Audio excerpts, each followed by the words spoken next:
Stavo pensando che è un vero peccato non poter lavorare fuori dalla baita con questo bellissimo tempo.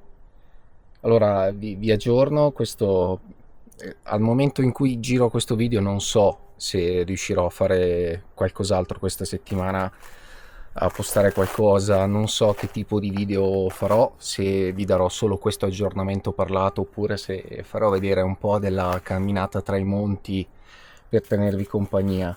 Purtroppo questa settimana Monica ha avuto una seria emergenza medica.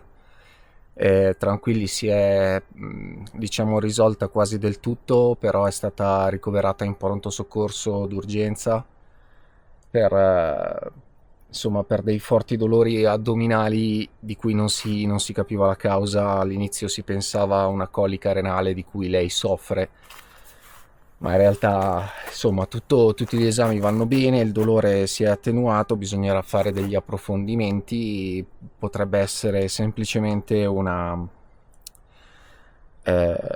una infiammazione molto forte di una parte dei tessuti dove lei ha ricevuto delle terapie, delle radioterapie oncologiche 4 anni fa.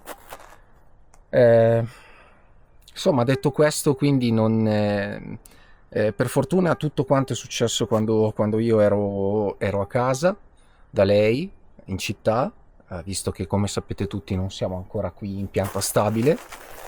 E uno dei motivi è proprio questo, stare qui in pianta stabile, soprattutto quando la strada non è fatta in inverno, penso che sia un po' poco responsabile dati le nostre condizioni di salute sempre un po' particolari. Poi vabbè, un'emergenza non si può mai prevedere e non si può mai sapere, può succedere a chiunque, anche a persone sane, come si dice, come dei pesci, però non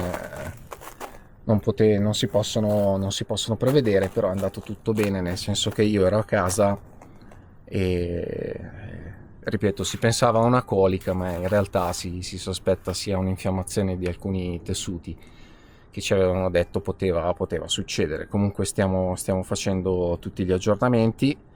Siccome tutte le sfortune non vengono mai da sole, vabbè, io ho avuto i miei controlli oncologici medici e la mia situazione è stabile e non preoccupante, perciò si va avanti tutta come sempre. Ora non voglio deprimervi, volevo solo aggiornarvi di quanto è successo, quindi non me la sento di stare lontano da Monica chiaramente questa settimana. Ho avuto l'occasione di recuperare il fuoristrada, il Suzuki, perché sono stato avvisato da un vicino di baita che ha fatto accesso alla sua di baita, che il gatto delle nevi ha spianato praticamente tutta la strada. Questa strada panoramica qui è utilizzata anche come pista da fondo e quindi il gatto delle nevi una volta arrivato il sole ha compattato tutto quanto. Quindi con le catene da 16 mm davanti e, e quelle normali diciamo dietro si va che è una meraviglia. Quindi ho colto l'occasione di farmi accompagnare da mio papà, che non vede l'ora di venire a vedere questo bellissimo panorama, di farmi accompagnare fino all'imbocco della strada sterrata e quindi di riuscire a questo punto a recuperare il mezzo. Questi sono gli aggiornamenti, mi dispiace per questa settimana, so che tutti aspettano trepidanti questo benedetto sistema dell'acqua calda che mai più poteva servire come in questi giorni. Ci sono tantissime cose da fare, mi sento io in ritardo, però uno dei mood, dello spirito principale di My Wildlife è di non prendere più niente tutto di corsa. Noi stiamo facendo questo cambiamento di vita lentamente e non di corsa, perché uno è impossibile farlo di corsa perché sarebbe irresponsabile anche economicamente. Tutto questo darebbe dei grossi problemi, potrebbe darci insomma delle difficoltà che non vogliamo incontrare.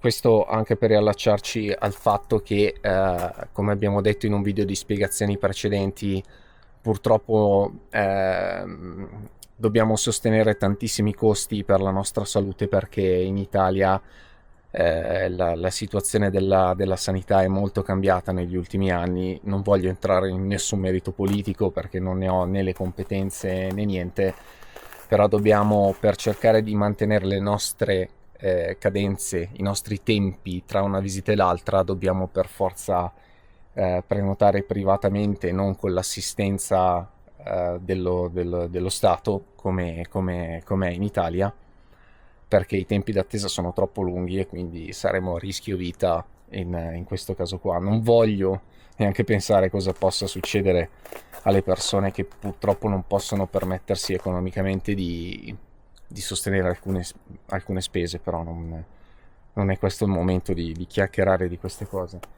Il panorama è mozzafiato. Io qua mi fermo sempre a parlare con Monica. Spesso e volentieri i voli dei droni che più vi sono piaciuti sono stati fatti da questa prospettiva, perché lo spazio di volo è ampio, la baita non poteva essere in posizione migliore. Capisco che le difficoltà della strada sono molte, lo sapevamo, però di fronte a questa vallata non abbiamo saputo dire di no. E diciamo che la neve, che è uno dei problemi principali qua, c'è un paio di mesi l'anno, gennaio, febbraio, quindi penso che la potremo gestire benissimo in futuro, e sperando che adesso il passaggio tra la vita da città alla vita off-grid quasi totale, diciamo, per quanto riguarda la primavera, dovrebbe essere avviato questo passaggio, e mancherà solo poi di consolidare la parte economica, di mantenere la casa in città finché Monica non farà quell'importante intervento che avevamo detto, e poi di vedere insomma cosa ci riserverà il futuro. Qui noi viviamo la vita col sorriso sempre, ogni giorno, perché nonostante tutte le pene vale la pena viverla questa vita. Perciò niente, oggi mi dispiace un po' darvi questa delusione. Anche le aziende sono state disponibilissime, le aziende che sostengono il progetto di My Wildlife, e hanno capito le nostre condizioni sia logistiche che tutto, quindi stanno tutte aspettando di proseguire le collaborazioni che abbiamo avviato.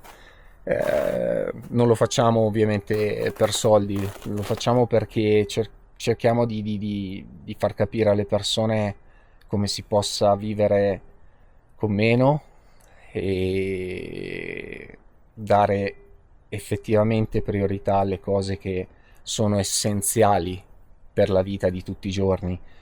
In città noi ci siamo resi conto, ma già da parecchi anni, che il 70-80% delle cose che ci circondano non ci servono e ci sopravviveranno, quindi in un modo o nell'altro. Perciò ogni oggetto ha una seconda vita. Come vedete, io sto cercando di riciclare qualsiasi tipo di cosa, e quindi questo è diciamo l'ambientazione di My Wildlife: cercare di dare una seconda vita a più oggetti possibili. Cerco di non comprare cose nuove se non proprio necessarie, che non siano magari attrezzi di lavoro.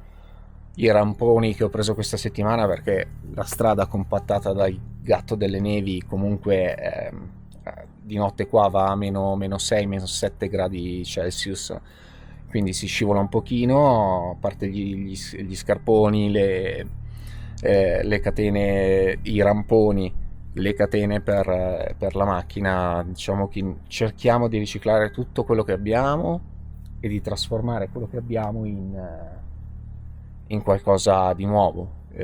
Il mobiletto, diciamo quell'armadio che contiene il sistema dell'acqua calda, ne è un esempio. C'è un pezzo della lavastoviglie di metallo, un'anta di una vecchia cucina che tra l'altro non era mia, legno avanzato. Le uniche cose che ho comprato nuove sono chiaramente gli impianti, quelli che mi sono stati forniti dalla Thermomate, quelli che ho effettivamente comprato io, perché l'impianto deve durare, non posso pensare di mettere solo pezzi riciclati se proprio non sono sicuro che funzionino. In quel caso non avevo nessun pezzo vecchio da montare, e quindi ho proseguito montando dei pezzi nuovi.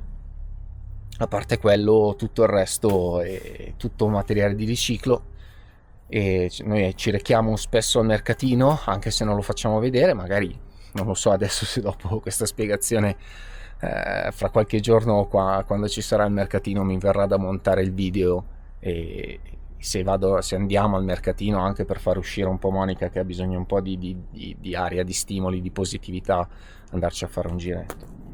Ecco, mi sono dilungato tantissimo, mi ero ripromesso solo di fare 2 minuti, ma volevo darvi questo aggiornamento. Quindi io torno a casa da Monica, lei vi saluta, e vi saluta tantissimo, sta bene, non preoccupatevi, ci vedrete presto assieme, considerando che speriamo che non faccia altre nevicate fino ai primi di marzo, dove poi da noi qua la stagione dovrebbe promettere bene, e quindi partire con tante cose, tante novità, tante cose autocostruite, soprattutto cercando il più possibile di usare materiali che possiamo recuperare, anche legno di seconda mano, di scarto, di recupero, di pallet, di qualsiasi cosa. Io vi ringrazio, mi scuso se non ho aggiornamenti visivi, dei vlog per quanto riguarda la baita, ma la salute e la priorità di stare vicino alle persone che amiamo è indiscutibilmente sopra tutto. Quindi ci sentiamo presto, ci vediamo presto, e vi terrò aggiornati per qualsiasi eventualità. Grazie per il supporto.